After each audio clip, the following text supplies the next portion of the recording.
Hi there, my name is Beck, and you're the Rabbi from another planet. Please like, share, and subscribe, and ring that little bell so you're notified when new videos drop. And a new video did drop, not from me, but from HBO Max. Wonder Woman 84. I watched it last night with my daughter.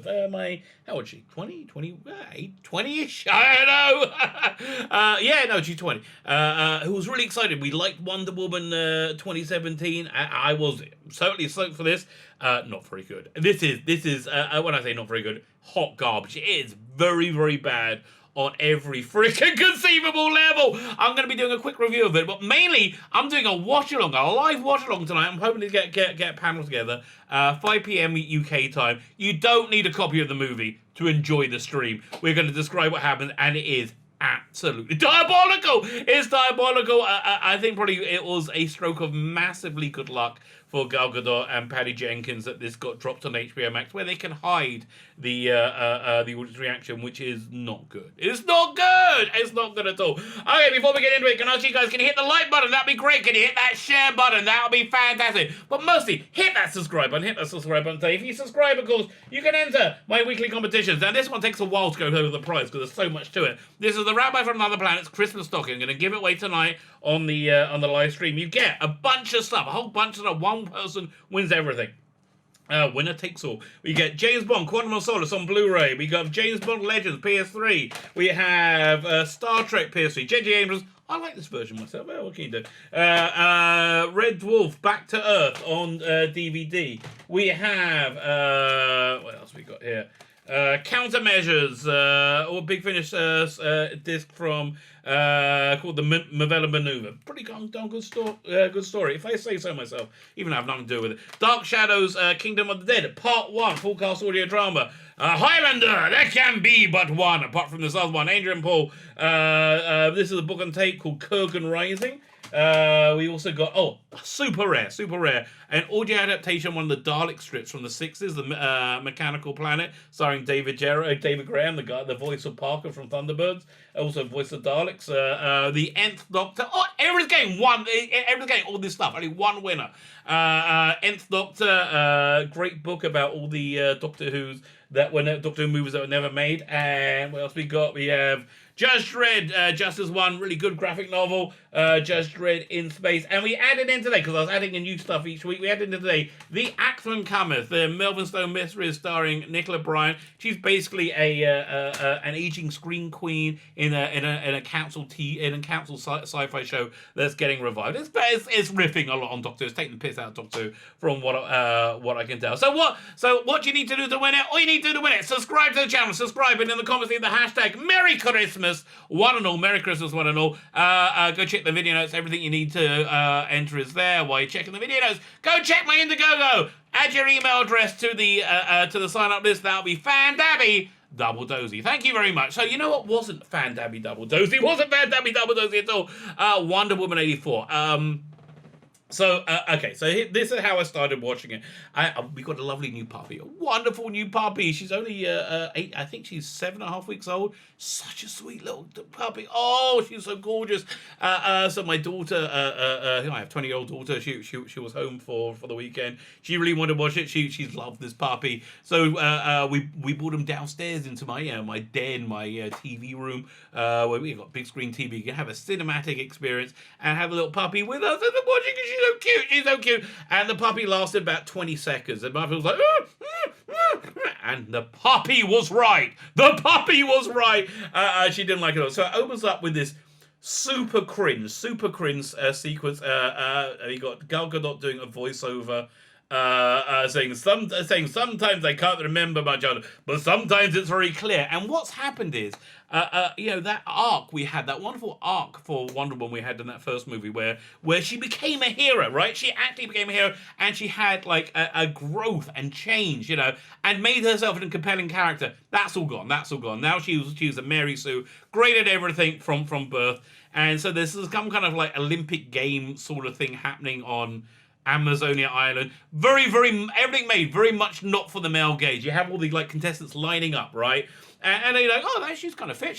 They're all, and they go pan across, and right then, boom, you're with an 8-year-old Diana Prince. And like, nothing nothing deflates the male gaze. And seeing a kid, you know, like, ugh! And that's just not sexy. I'm sorry, and a lot of Wonder Woman is for the male gaze. You know, the successor one, the DNA of Wonder Woman is for the male gaze, not this movie at all. So she's the bestest ever. She basically wins, but she doesn't. And they give you this really like kind of very obvious moralistic message right at the beginning. You go, oh well, that's how they're going to end the movie, obviously. And then it goes forward to 1984. And we're about 15-20 minutes in before we actually see Gal Gadot as Wonder Woman, which is why we want to see her. Super cringe sequence, another super cringe sequence after the first cringe sequence, with not very good special effects, surprisingly enough, but still, Gal Gadot's screen presence at least carries this scene through. We have some evil white guys. Oh, I'm sorry, say white guys is a little bit redundant, because if they're evil, they're obviously white guys. And that is the nub of this movie. You have these evil white guys doing some kind of heist, and Wonder Woman stops them. It's in 84 in a mall. The 80s stuff is overblown, too colourful. Stranger Things is a much more accurate representation of what the 80s look like.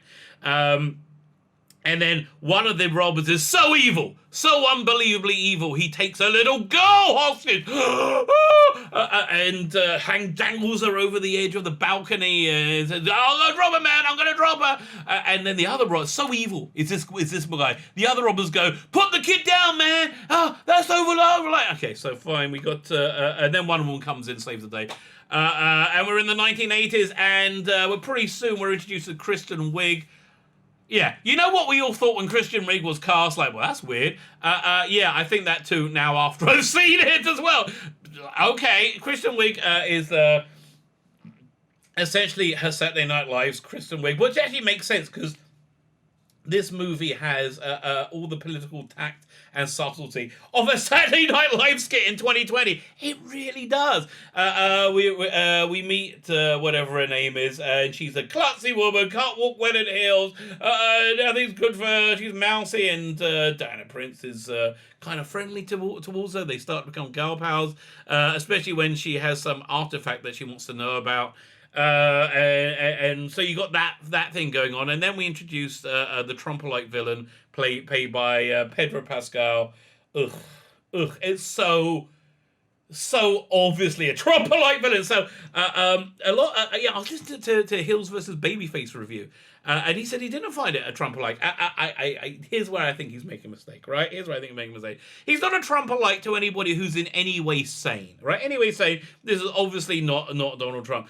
To anybody who is bonkers, who clearly made the movie, this is a stunning parody of Donald Trump. So he plays an evil businessman with big hair, who's a big liar and full of crap, and he promises people the world, and he's never going to deliver, and he works his way up in power. This movie ends with him standing in front of the seal of the presidency, being villainous. It's so freaking transparent. Something else that is freaking transparent is Patty Jenkins' bizarre attitude towards men. She thinks all men are just evil rapists. One step away, not all men, just 99% of men are evil rapists, one step away from and just being lecherous and vile all the time. So wherever Diana Prince is wandering around, you hardly see her as Wonder Woman, by the way. It's like she's in it as Wonder Woman for like 5 minutes at the beginning after you wait 20 minutes, and she's in it as Wonder Woman for, there's a scene about an hour and a half in, not very good, and then she's in it again at the end as Wonder Woman. The scene about that an hour and a half in, very clearly filmed in Israel. Gal Gadot wanted to spend some time in Israel. Obviously, it's like Arab countries, and the allegories are so little on the nose. I mean, the everything revolves around the villain having this wishing stone, these wishing powers that can wish things into existence. And so he has this Sultan wish that he had all his power back, and then magically a giant wall is built. A giant wall is built that appears, that cuts everybody off, and could it be talking? Could it be talking about the southern border of the United States, I wonder?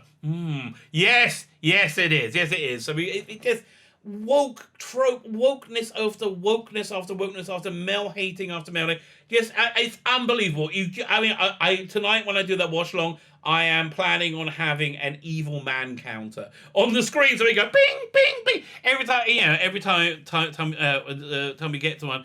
The story is boring, overplayed. Steve Trevor. Oh yeah, my God. Steve Trevor comes back, but he's inhabiting the body of another person. And then Wonder Woman like ends up in bed with him without this guy's consent, who he's inhabiting. Isn't that a bit rapey? I don't know, but they don't think things through because they're just looking for emotional resonance, and it's a chick flick made for people, made for girls who aren't going to really want to see it. Yeah, it's utter trash. The special effects are not that great at all. I mean, really, they are just surprisingly, the computer mapping bad. It's just bad. It's boring. I was like 2.5 hours long. It should have been hour 45 minutes at the absolute maximum. The set pieces are not very entertaining, but mostly it's just hateful. It's just purely hateful to anybody who doesn't share their insane view of the world. That all men are evil rapists. I get, how it would be more obvious. I mean, if you change the white men for any other demographic, like red-headed men, right? Red-headed men or Asian men, or that, it would stick out like a sore thumb. It would be like, oh my God, this movie is so racist. If they made the same proportion of female characters, if they made like 98% female characters evil and unredeemable, then it wouldn't get made. It'll be disgusting. It's disgusting. It's racist. It's not a good movie. It's not a good movie at all. But we are going to have a massive laugh about it, which is why I'm making this little review of it now. Hot garbage.